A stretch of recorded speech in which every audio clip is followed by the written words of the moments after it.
الحمد لله رب العالمين والصلاة والسلام على سيدنا ومولانا محمد النبي الأمين وعلى آله وأصحابه أجمعين وعلى كل من تبعهم بإحسان إلى يوم الدين. أما بعد، قرآن کریم میں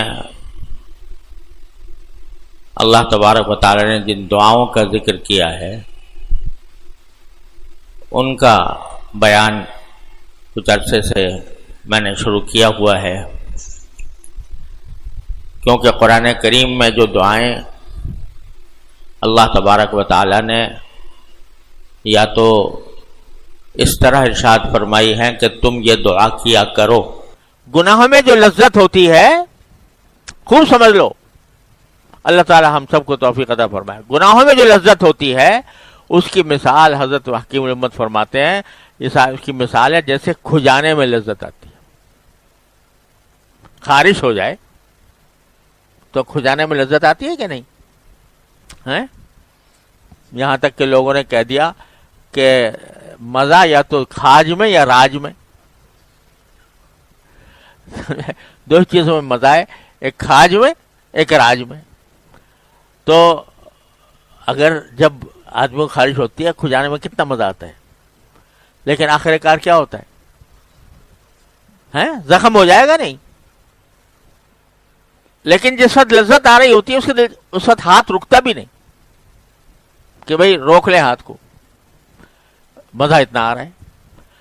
تو حضرت فرماتے ہیں گناہ کی لذت جو ہے وہ خارش کی لذت کے جیسی ہے، خارش کی لذت جیسی ہے، جس کا انجام خراب ہے. لذت تو ہے لیکن خراب ہے، اس کا انجام خراب ہے. ایسی گناہ کی خواہش جو ہے، گناہ کی طلب، یہ بھی ایک زبردست لذت محسوس ہوتی ہے گناہ کے اندر، لیکن انجام اس کا خراب آخرت میں تو ہے ہی. یہ تو طے شدہ بات ہے، گناہ کا انجام آخرت میں خراب ہے، یہ تو بالکل طے شدہ ہے، اس میں کوئی شک و شبے کی گنجائش نہیں ہے، اور کوئی استثناء نہیں ہے الا یہ کہ اللہ تعالیٰ کسی پر رحم فرما دے. لیکن دنیا کے اندر بھی یہ گناہ کی لذت بالآخر ایک ظلمت پیدا کرتی ہے. مجلس میں بیٹھے ہیں، غیبت ہو رہی ہے کسی کی. اب غیبت یعنی برائی ہو رہی ہے کہ فلاں میں یہ خرابی ہے، فلاں میں یہ خرابی ہے، فلاں میں یہ خرابی ہے، اس کا مذاق اڑایا جا رہا ہے، اس کی توہین کی جا رہی ہے. اب شیطان نے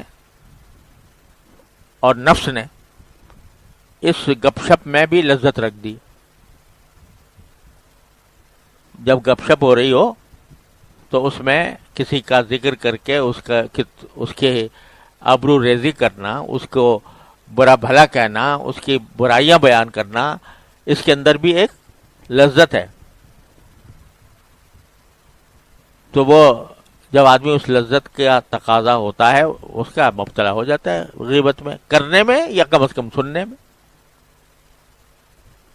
اب ایسے موقع پر جب ایک پورا مجمع بیٹھا ہے اور غیبت کر رہے ہیں لوگ،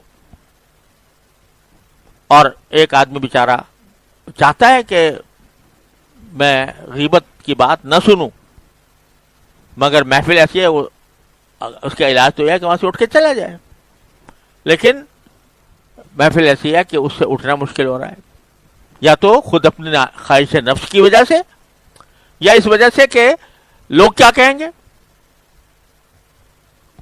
تو اس وجہ سے اٹھنا مشکل ہو رہا ہے. تو مغلوب ہو گیا بندہ، مغلوب ہو گیا تو کہہ دے، اللہ ہی میاں سے کہہ دے، رب انی مغلوب فانتصر. اگر سچے دل سے کہے گا اور اللہ تعالیٰ کی قدرت اور اس کے رحمت پر بھروسہ کر کے کہے گا، ضرور اللہ تعالیٰ راستہ نکالیں گے انشاءاللہ. ممکن نہیں ہے کہ اللہ تعالیٰ راستہ نہ نکالے. تو جب بھی خواہشات نفس کا غلبہ ہو اس خواہشات نفس کے غلبے میں اپنے آپ کو انسان مجبور محسوس کر رہا ہو تو پکار لے اللہ میاں کو، رب انی مغلوب فانتصر۔ اللہ تبارک و تعالیٰ سے چھوٹی سی دعا ہے، مانگ لے، دل سے مانگ لے، سچے دل سے مانگ لے، یقین کے ساتھ مانگ لے کہ اللہ تعالیٰ ضرور قبول فرمائیں گے۔ تو یا تو اللہ تعالیٰ بچا لیں گے گناہ سے انشاءاللہ، یا کم از کم اس کے اوپر توبہ استغفار کی توفیق دے دیں گے، معاف فرما دیں گے۔ حضرت مولانا رومی رحمۃ اللہ علیہ فرماتے ہیں کہ یوسف علیہ السلام کو دیکھو کہ بھرپور جوانی ہے اور ایسی دعوت مل رہی ہے، خلوت ہے، تنہائی ہے، دروازے بند ہیں، تالے پڑے ہوئے ہیں۔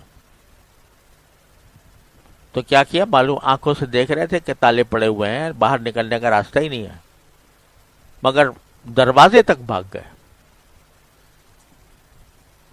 اور پکار لیا اللہ کو، یا اللہ میرے بس میں اتنا ہی تھا، باقی بچانا آپ کا کام ہے، اللہ تو اگر آپ اپنی رحمت سے مجھے مدد نہیں فرمائیں گے تو اصبو الیہن واکم من الجاہلین، تو میں خود بھی مائل ہو جاؤں گا ان کی طرف اور جاہلوں میں بن جاؤں گا۔ مانگا مگر دروازے تک جا کر مانگا۔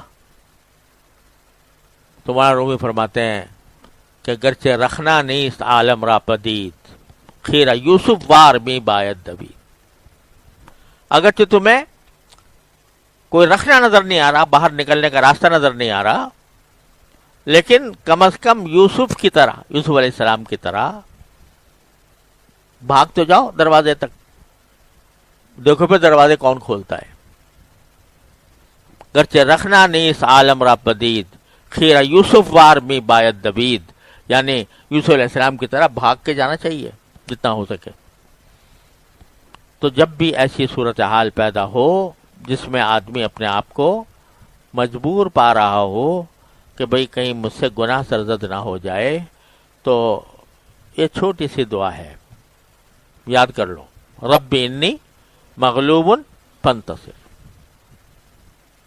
اے میرے پروردگار میں مغلوب ہوں، مجھے مدد فرما میری۔ تو یہ ہے تو چھوٹی سی 2-3 لفظ کی، لیکن میں کہا کائنات پوشیدہ ہے اس میں کائنات پوشیدہ ہے۔ مغلوبیت چاہے جسمانی ہو، چاہے روحانی ہو، چاہے دنیاوی ہو، چاہے اخروی ہو، جیسے بھی مغلوبیت ہو، کوئی دوسرا غالب آ رہا ہے تو یہ مانگ لو اور مانگتے رہو، یہ نہیں کہ ایک مرتبہ مانگ کے فارغ ہو گئے، مانگتے رہو، منگتے بن جاؤ، پھر دیکھو اللہ تبارک و تعالیٰ کس طرح دروازے کھولتے ہیں، کھولیں گے اور ضرور کھولیں گے انشاءاللہ۔ اور انشاءاللہ جب پیشی ہوگی تو کم از کم تم یہ کہہ سکو گے یا اللہ میں نے آپ سے مانگا تھا، میں نے آپ سے مانگا تھا، کوشش بھی کی تھی اور مانگا بھی تھا۔ تو پھر کیا وہ کچھ دشمنی ہے تمہارے ساتھ اللہ میاں کو کہ پھر بھی تمہیں جہنم میں ڈال دیں گے؟ کوئی دشمنی ہے؟ وہ انشاءاللہ رحم فرمائیں گے۔